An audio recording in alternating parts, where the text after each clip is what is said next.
La reine médiévale, Marguerite d'Anjou, a un jour laissé son jeune fils choisir comment exécuter les ravisseurs de son père.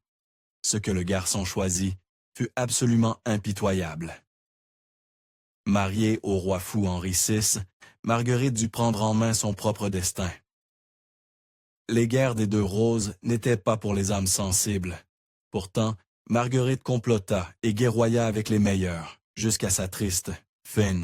Bien qu'elle soit devenue l'une des femmes les plus puissantes au monde, Marguerite était à l'origine la seconde fille de René, le roi déchu de Naples, et d'Isabelle, la duchesse de Lorraine.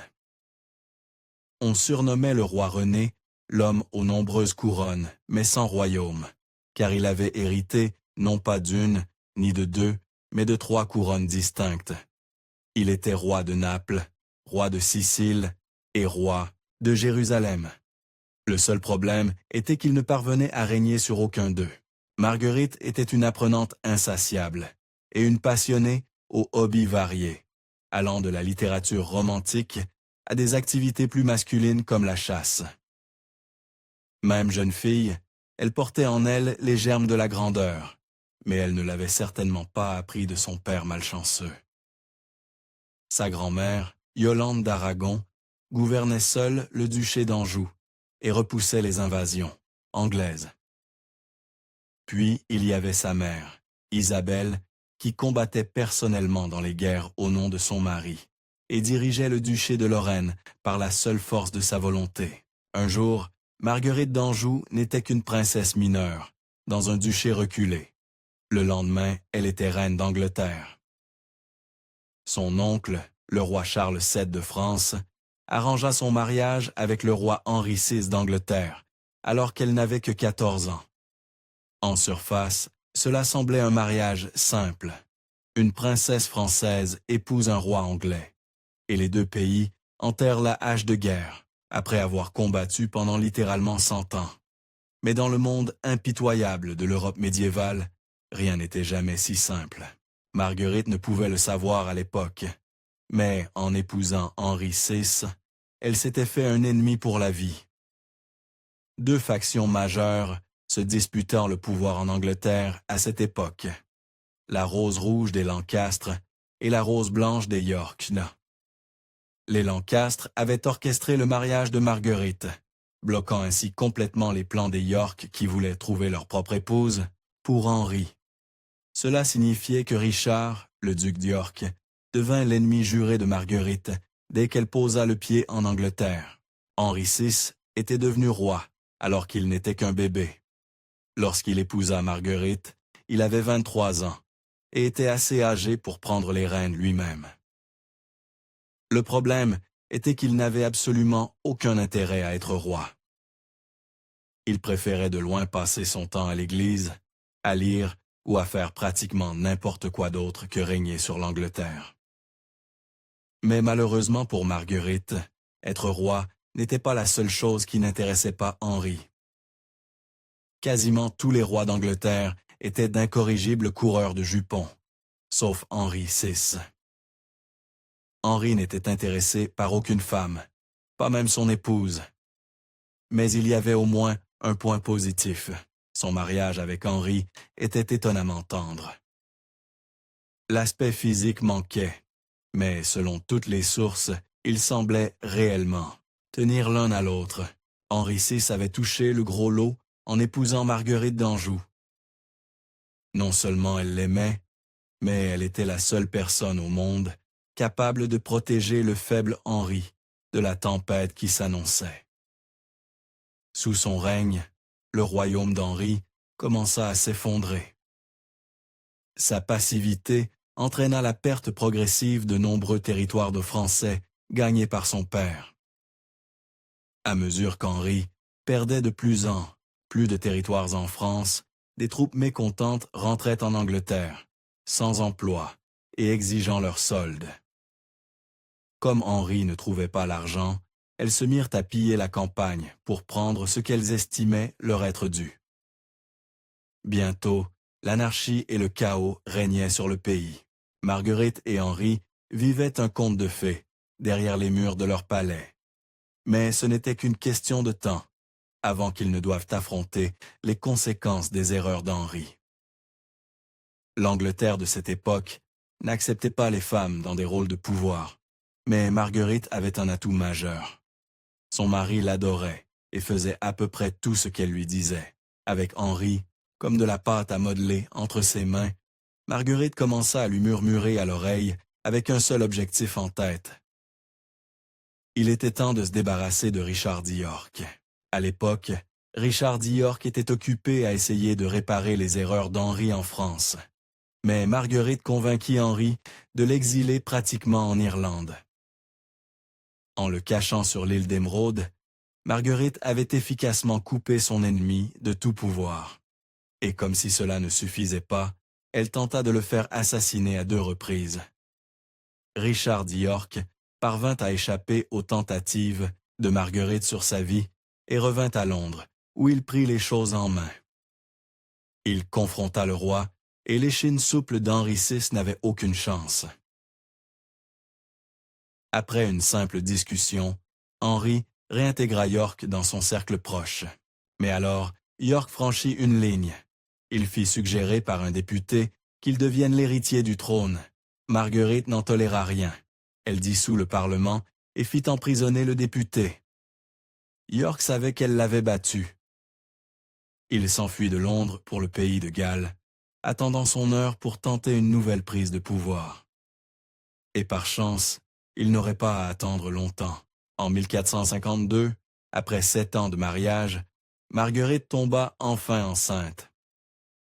La naissance d'un fils apaiserait la nation, sans parler de faire taire les rumeurs troublantes qui circulaient sur le couple. Le duché d'Aquitaine était l'un des territoires les plus riches de toute la France, et les Anglais le détenaient depuis des siècles.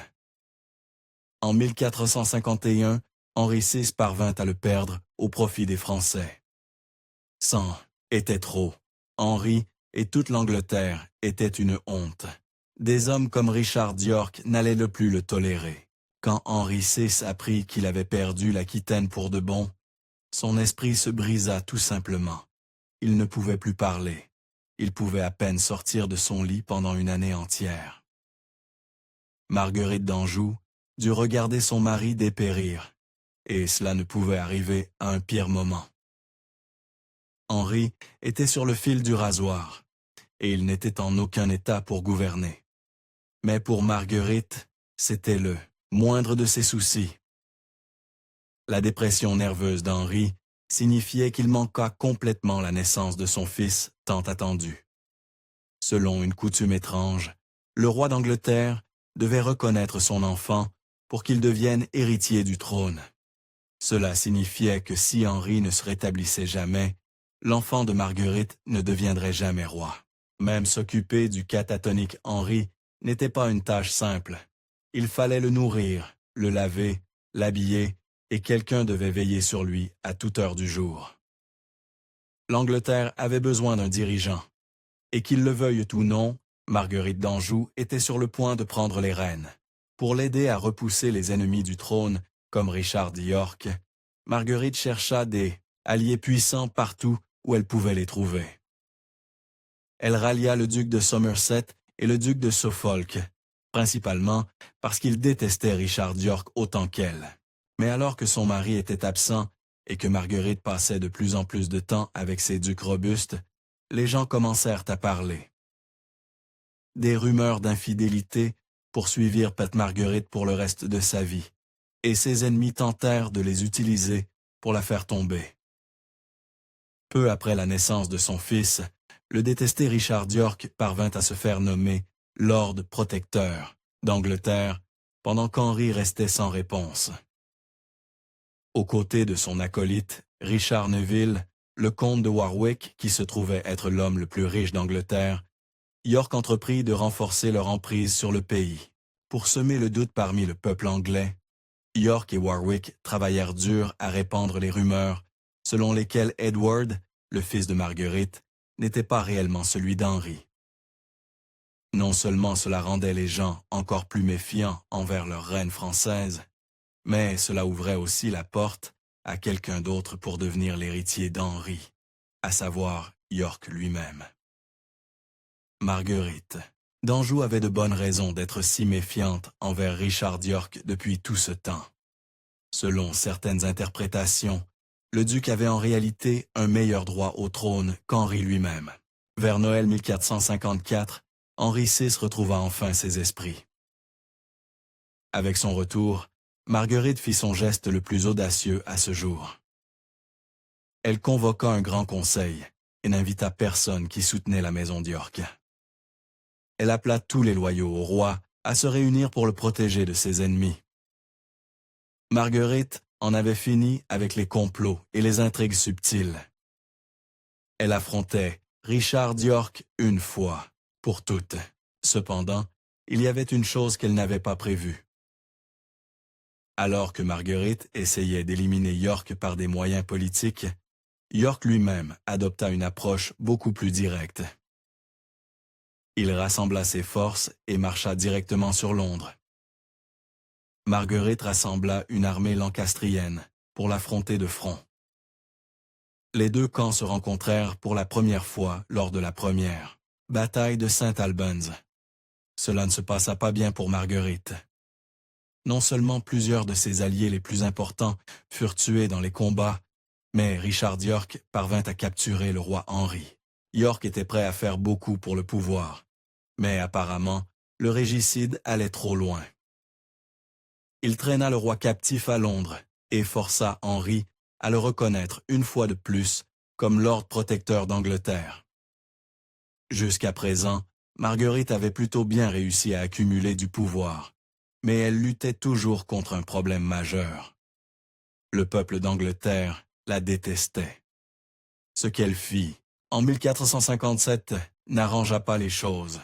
Un de ses acolytes, un général français nommé Pierre de Brézé, attaqua la côte anglaise et mit le feu à la ville de Sandwich. Marguerite espérait semer le chaos en Angleterre pour renforcer sa position contre Richard d'York. Mais son plan se retourna contre elle. Non seulement les Anglais repoussèrent de Brézé, mais tout le monde savait que Marguerite était derrière tout ça. Si les gens la détestaient auparavant, ils la méprisaient désormais. Marguerite commençait à se faire un nom à travers l'Europe, pour toutes les mauvaises raisons. Et c'est à ce moment que le pauvre roi Henri VI tenta enfin de prendre les choses en main. C'est l'épisode le plus étrange de l'histoire anglaise.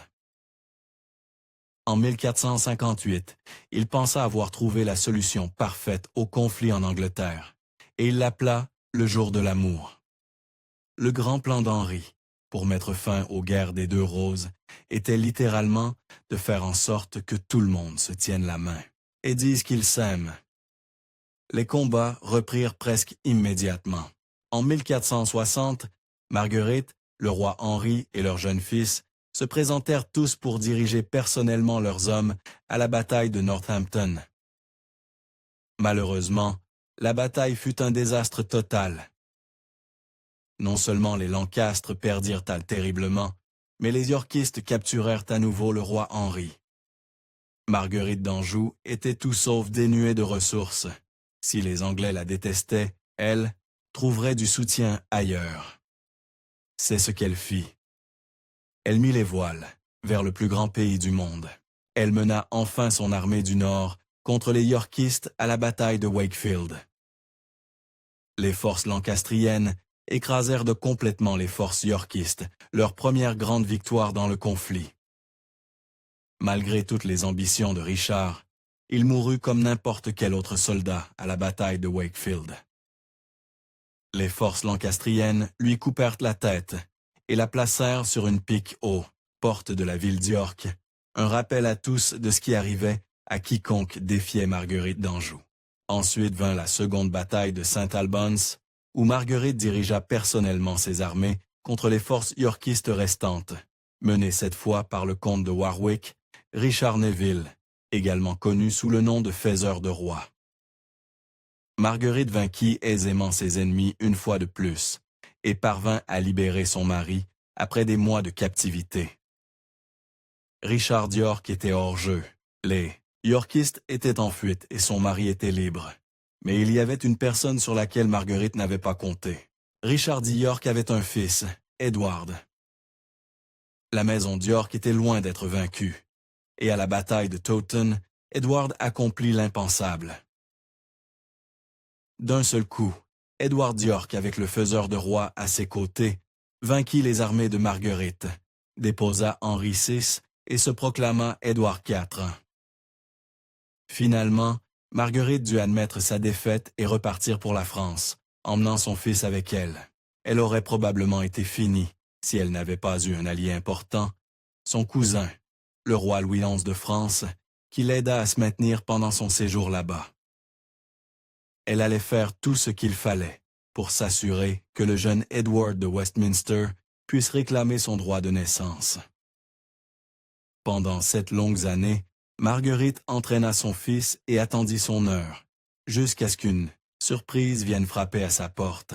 De nulle part, la dernière personne qu'elle s'attendait à voir vint lui offrir son aide. Richard Neville, le faiseur de roi, le même homme qui avait aidé Édouard IV à détrôner son mari. Edward avait épousé Elizabeth Woodville, une femme de la petite noblesse, ce qui provoqua une rupture entre lui et Neville. Après l'avoir fait s'agenouiller pendant 20 minutes, Marguerite pardonna à Neville sa trahison et les deux commencèrent à planifier comment reconquérir le trône anglais. Marguerite maria son fils à la fille de Neville, de sorte que lorsqu'ils reprendraient le trône, chacun d'eux aurait une part de la couronne. De toute évidence, Marguerite ne faisait pas encore totalement confiance à Neville. Elle l'obligea à emmener ses hommes en Angleterre avant elle pour prouver sa valeur. Au début, il sembla que son plan fonctionnait incroyablement bien. Neville prit Londres, d'assaut, libéra Henri VI de la Tour et le fit à nouveau roi. Marguerite mit les voiles pour l'Angleterre, peu après la victoire de Neville, mais elle arriva trop tard. Le jour où elle posa le pied sur le sol anglais, les forces d'Édouard IV renversèrent la situation. Ils combattirent Neville à la bataille de Barnet et le vainquirent. Avec Neville hors jeu, il ne restait que Marguerite pour diriger ses forces, et c'est exactement ce qu'elle fit à la bataille de Tewkesbury. Dès l'instant où son fils naquit, tout ce que Marguerite faisait était pour s'assurer qu'il prenne sa place légitime en tant que roi d'Angleterre. Tout cela prit fin à Tewkesbury. Les forces d'Édouard IV anéantirent de son armée, et son fils Edward, âgé de 17 ans, fut tué. Marguerite avait passé près de 20 ans à se battre bec et ongle pour le droit de naissance de son fils. Avec sa mort, elle était, enfin, complètement vaincue. À partir de ce jour, Marguerite d'Anjou ne fut plus que l'ombre d'elle-même. Les forces d'Édouard IV la capturèrent facilement après la fin des combats et la ramenèrent à la Tour de Londres, où son mari était également retenu. Édouard IV avait gardé Henri en vie toutes ces années, parce qu'il représentait moins une menace que son fils. Cependant, avec le jeune Édouard hors du tableau, il n'y avait plus de raison de garder Henri en vie non plus. Les historiens s'accordent à dire qu'Édouard fit exécuter Henri peu après Tewkesbury. Marguerite passa 5 ans comme prisonnière en Angleterre, jusqu'à ce que Louis XI de France la rachète en 1475. Elle finit par vivre en France pendant 7 années supplémentaires, jusqu'à sa mort, appauvrie et seule, à l'âge de 52 ans. Si cette histoire d'une reine féroce et impitoyable qui ferait n'importe quoi pour protéger ses enfants vous semble familière, c'est peut-être parce que Marguerite d'Anjou fut l'inspiration principale de George R.R. Martin pour le personnage de Cersei Lannister dans ses livres de la série A Song of Ice and Fire. L'acte le plus impitoyable de toute la vie de Marguerite eut lieu peu après la seconde bataille de Saint Albans, la bataille où les forces de Marguerite libérèrent Henri VI captif. Pendant les combats, 2 hommes, William Bonville et Sir Thomas Curiel, veillèrent sur le roi captif. Quand les combats cessèrent, Henri promit qu'il ferait preuve de clémence envers ces 2 hommes. Allant contre les souhaits de son mari, Marguerite fit juger les 2 hommes pour trahison. Selon plusieurs rapports, Elle demanda à son fils de 7 ans comment les deux hommes devaient mourir, et sa réponse fut absolument impitoyable. Le prince Edward exigea que les deux hommes soient décapités. Voilà une mère et son fils qu'il valait mieux ne pas contrarier.